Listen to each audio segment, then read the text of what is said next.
Hey guys, how you doing? This is your general here, and I want to thank you guys for, supporting my channel with my comedy, my little weekly spiritual comments that I do.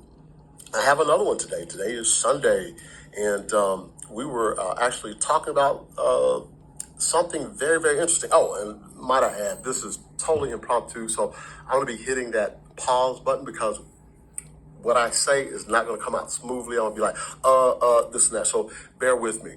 And see, I got to pause now and come back. Okay, back. So we were having a discussion today about negative influences within the congregation of the church.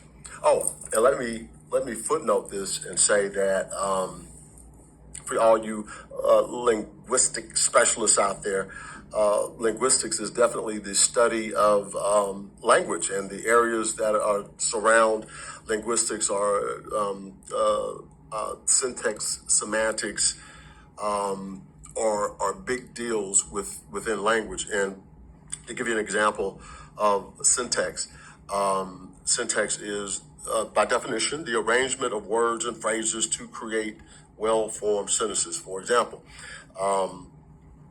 one could say, General ate the lobster. And the construct of syntax, you could take those same words, General ate the lobster. If you reversed it a little bit, using those same words, it could give you a totally different meaning. The lobster ate General. You got a whole different meaning just by the rearrangement of words. So that's what it means by syntax. Then it talked about semantics.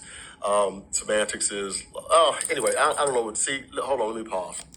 What I was trying to explain was the fact that when I said, today we were talking about the negative influences within the congregation, within church. Now, the definition of church is a place where Christian activity is conducted.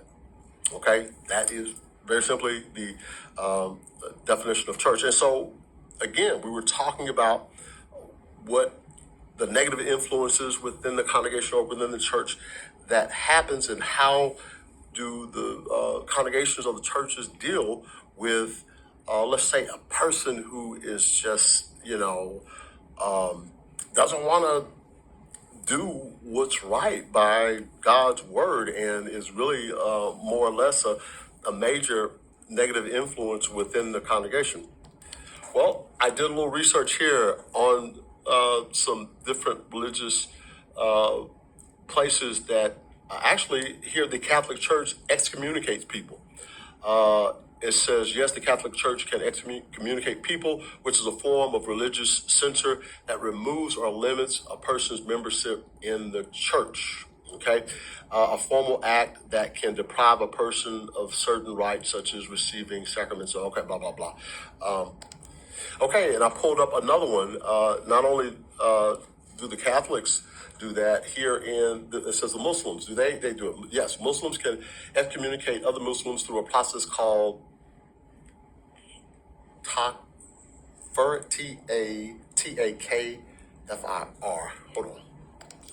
Well, let me finish reading the definition here. It says takfir, roughly speaking, which is the act of accusing another Muslim of being an apostate or unbeliever. However, mainstream Sunni Islam considers takfir to be wrong for them. Okay, well, the point is, I'm thinking, I have done a little bit of research and I see why, this particular process is taken within churches of today. If you have a person who is a divisive influence for the people around because of their the wrongdoer not wanting to make adjustments and do what's right, well, these organizations have said, hey, we got to remove this person. Now, let me get to the comment that I made. I know I'm being very verbose here. But my comment was, because we were talking about that. My comment was regarding, okay, I had to go find it. My comment was that, the reason action is taken to remove a person who continues down a bad course and can be a divisive influence on others is somewhat similar to malignant cancer.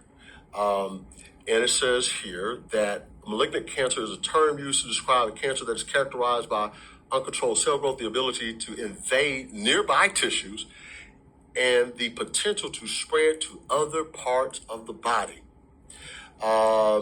It talks about the different. Nope, got to pause again. Lost my thought.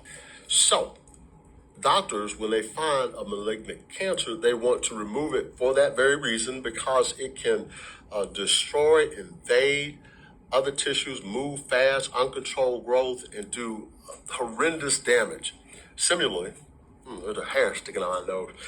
Similarly, a person who has taken on, and then malignant can mean morally corrupt too, and that's what I was looking for. That's what the definition said. A person that is morally corrupt. So within a congregation or a person that a place that has a spiritual. See, got it again.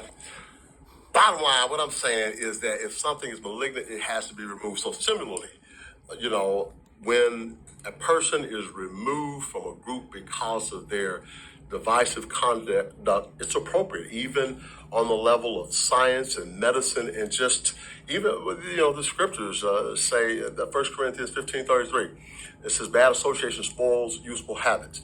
The illustration that I usually give to people is if one had, I'm totally going to jack this illustration up. If a person had 5 kids and